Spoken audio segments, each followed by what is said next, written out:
बिस्मिल्लाहिर्रहमानिर्रहीम अस्सलाम वालेकुम। आज हम न्यूरो एनाटमी स्टार्ट करेंगे। आज का हमारा टॉपिक है इंट्रोडक्शन टू नर्वस सिस्टम। आज हम लोग मेन बातें देखेंगे नर्वस सिस्टम के बारे में। तो फर्स्ट ऑफ ऑल देखते हैं कि नर्वस सिस्टम है क्या। It is a network of nerve cells and fibres which transmit nerve impulses between parts of body. Definition से हमें पता चल जाएगा कि ये हमारे पास नर्व सेल्स का एक नेटवर्क है जिससे हम बॉडी से ब्रेन की तरफ या ब्रेन से बॉडी की तरफ जो है वो इम्पल्सेस को ट्रांसफ़र करते हैं, सिग्नल्स भेजते हैं किसी भी काम के करने के लिए या उसको रोकने के लिए। ठीक है, तो इसका फंक्शन क्या है? It coordinates all the activities of the body. It enables the body to respond and adapt to changes both inside and outside the body. ठीक है, तो सेंट्रल नर्वस सिस्टम हमारे पास दो तरह का होता है। नर्वस सिस्टम हमारे पास दो तरह का होता है, एक सेंट्रल नर्वस सिस्टम और एक पेरिफेरल नर्वस सिस्टम। फर्दर पहले हम सेंट्रल नर्वस सिस्टम को देखते हैं। सेंट्रल नर्वस सिस्टम में हमारे पास दो स्ट्रक्चर्स आ जाते हैं, brain and spinal cord.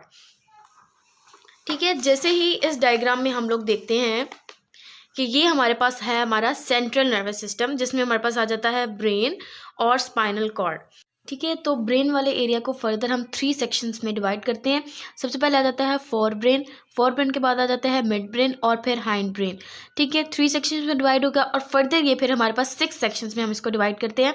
Fore brain के दो पार्ट्स आ जाते हैं, एक सेरिब्रम आ जाता है और एक यहाँ पे एक छोटा सा पार्ट होता है जिसको हम डायनसेफ्लॉन कहते हैं, जिसमें हमारे पास थैलेमस और हाइपोथैलेमस वगैरह प्रेजेंट होते हैं। फिर हमारे पास मिड ब्रेन है, मिड ब्रेन के बाद हमारे पास आ जाता है हाइंड ब्रेन। हाइंड ब्रेन में हमारे पास फर्दर 3 स्ट्रक्चर्स हैं ब्रेन के, पोन्स, मेड्यूला ऑब्लोंगेटा और सेरिबेलम। तो टोटल हमारे पास जो है वो 6 सेक्शंस में हमारे पास ब्रेन डिवाइड होता है। सबसे लार्जेस्ट सेक्शन हमारे पास आ जाता है सेरिब्रम।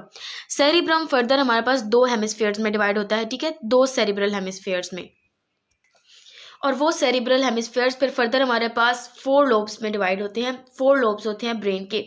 कौन कौन से लोब्स हैं? Frontal lobe, parietal lobe, temporal lobe and occipital lobe.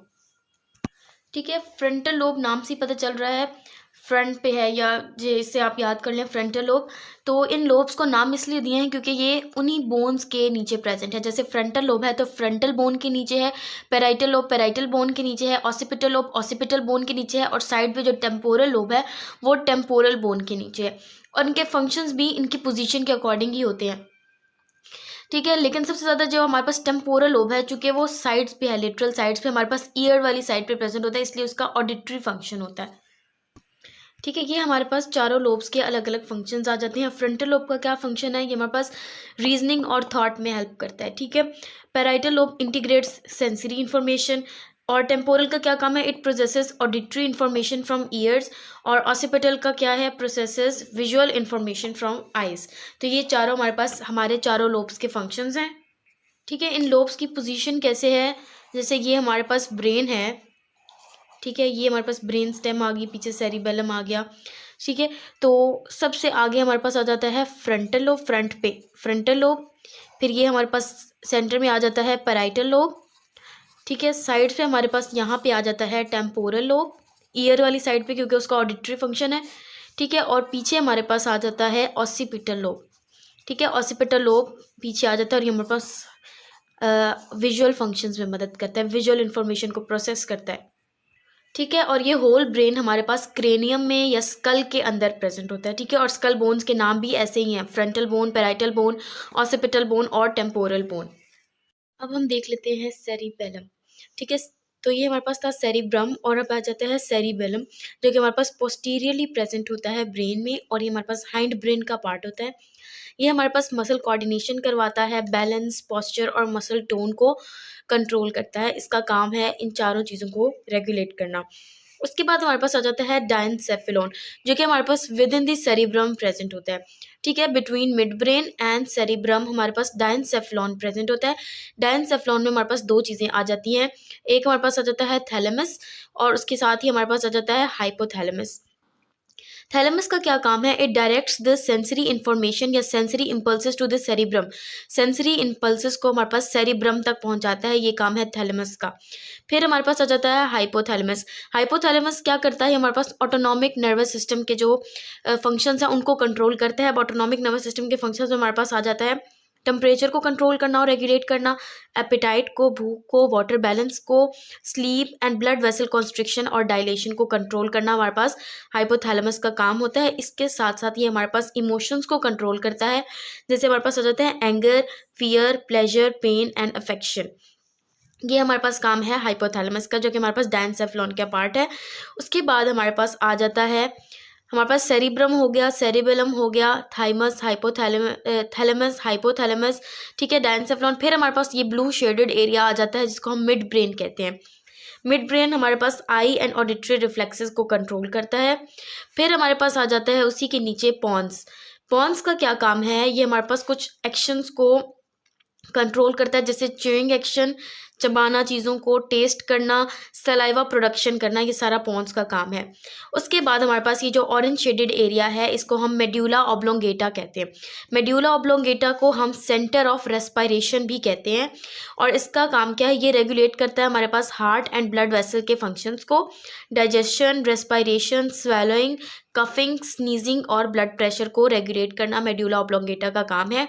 उसके साथ साथ ये हमारे पास स्पाइनल कॉर्ड के साथ अटैच होता है नीचे से। मेड्यूला ऑब्लोंगेटा हमारे पास नीचे कंटिन्यू करता है एज ए स्पाइनल कॉर्ड, ठीक है, और ऊपर हमारे पास पॉन्स और सेरिबेलम के साथ अटैच्ड होता है। फिर एक बात इसमें है कि ब्रेन स्टेम क्या होती है, ठीक है, ब्रेन स्टेम हमारे पास 3 स्ट्रक्चर से मिलकर बनती है, ठीक है। ये मैं जो बाउंड्री बना रही हूँ ये दिस इज ब्रेन स्टेम, ठीक है। ये हमारे पास है ब्रेन स्टेम जिसमें हमारे पास 3 स्ट्रक्चर्स आ गए हैं। सबसे ऊपर आ गया है मिड ब्रेन, बीच में आ गया है पॉन्स और मेड्यूला ऑब्लोंगेटा। इन 3 चीज़ों से मिलकर हमारे पास ब्रेन स्टेम बनती है, ठीक है। कौन कौन सी, मिड ब्रेन, पॉन्स और मेड्यूला ऑब्लोंगेटा, ये 3 चीज़ों से मिलकर हमारे पास ब्रेन स्टेम बनती है, ठीक है। अब हम देख लेते हैं spinal cord. Spinal cord links brain and rest of the nerves, brain को और रेस्ट ऑफ नर्व्स को आपस में लिंक करती है, ठीक है। ब्रेन को और जो हमारे पास नर्व्स निकल रही होती हैं या आ रही होती हैं उनको ब्रेन के साथ कनेक्ट करती है स्पाइनल कॉर्ड, ठीक है। हमारे पास 5 सेगमेंट्स होते हैं स्पाइनल कॉर्ड के, एक cervical segment, thoracic segment, lumbar segment, sacral segment और कॉक्सिजियल सेगमेंट्स, ठीक है। सर्वाइकल रीजन पर जो होगा वो सर्वाइकल सेगमेंट होगा, फिर थोरेसिक सेगमेंट, फिर लंबर रीजन पे लंबर सेगमेंट, फिर सैक्रल और फिर कॉक्सिजियल सेगमेंट्स, ठीक है। 2 तरह की स्पाइनल नर्व्स हमारे पास यहाँ से स्पाइनल कॉर्ड में से निकल रही होती हैं या आ रही होती हैं। एक आफ्रेंट स्पाइनल नर्व्स होती है और एक इफ्रेंट स्पाइनल नर्व्स होती हैं। आफ्रेंट मतलब जो ब्रेन की तरफ इंफॉर्मेशन ला रही हैं, ठीक है, बॉडी से ब्रेन की तरफ ला रही हैं, मतलब लेके आ रही हैं आफ्रेंट, और इफ्रेंट जो ब्रेन से वापस इंफॉर्मेशन को वापस लेके जा रही हैं हमारे पास बॉडी तक, तो आफ्रेंट और इफ्रेंट स्पाइनल नर्व्स कहलाएंगे, ठीक है। ये हमारे पास फॉर एग्जांपल स्कल है, तो बेस ऑफ स्कल पे हमारे पास एक फोरामेन प्रेजेंट होता है, ठीक है, एक ओपनिंग होती है जिसको हम फोरामेन मैग्नम कहते हैं, ठीक है, एक ओपनिंग होती है जिसको हम फोरामेन मैग्नम कहते हैं। वहाँ से हमारे पास स्पाइनल कॉर्ड निकलती है, ठीक है, यहाँ से एक्सटेंड करेगी और हमारे पास एंड करेगी L1 L2 वर्टिब्रा तक, ठीक है, लंबर वर्टिब्रास तक एंड कर जाती है स्पाइनल कॉर्ड। इस लंबर वर्टिब्रा के नीचे हमारे पास स्पाइनल कॉर्ड के अंदर से ही कुछ स्पाइनल नर्व्स का ग्रुप निकल रहा होता है, ठीक है, उस ग्रुप को हम कहते हैं कोनस मेडुलैरिस। ये हम जब स्पाइनल कॉर्ड डिटेल से पढ़ेंगे तब ये सारे स्ट्रक्चर्स को पढ़ेंगे, अभी सिर्फ एक ओवरव्यू बता रही हूँ, ठीक है। फोरामेन मैग्नम से एक्सटेंड करती है और एंड करती है हमारे पास L1 L2 वर्टिब्रा पे एडल्ट्स में, और बच्चों में हमारे पास L2 या L3 वर्टिब्रा तक चली जाती है, मोस्टली L3 तक चली जाती है, ठीक है। और ठीक है, तो ये ग्रुप हमारे यहाँ तक तो ये ख़त्म हो जाती है, लेकिन फिर भी कुछ स्पाइनल नर्व्स का ग्रुप जो है यहाँ पे बन जाता है। काफ़ी सारी स्पाइनल नर्व्स निकलती हैं, रूट लाइक स्ट्रक्चर होता है जिसको हम कोनस मेडुलैरिस कहते हैं, और फिर ये यहाँ से इंटरवर्टिब्रल फोरामेन में से निकलकर बाहर को चली जाएंगी। इंटरवर्टिब्रल फोरामेन हमारे पास 2 वर्टिब्रास के बीच में एक फोरामेन था जिसको हम इंटरवर्टिब्रल फोरामेन कहते हैं, जिसके अंदर से स्पाइनल नर्व्स निकल के बाहर को जाती हैं, ठीक है। जैसे इस डायग्राम में दिखाया हुआ है, ये हमारे पास वर्टिब्रास बनी हुई है, ठीक है, ये वर्टिब्रास बनी है और ये 2 वर्टिब्रास के बीच में हमारे पास इंटरवर्टिब्रल फोरामेन है जिसमें से ये स्पाइनल नर्व्स हमारे पास बाहर को निकल रही हैं, ठीक है। यहाँ से इंटरवर्टिब्रल फोरामेन्स के थ्रू स्पाइनल नर्व्स बाहर को निकल रही हैं, और यहाँ पे देखें, यहाँ पे ये हमारे पास स्पाइनल कॉर्ड ख़त्म हो चुकी है लंबर रीजन तक।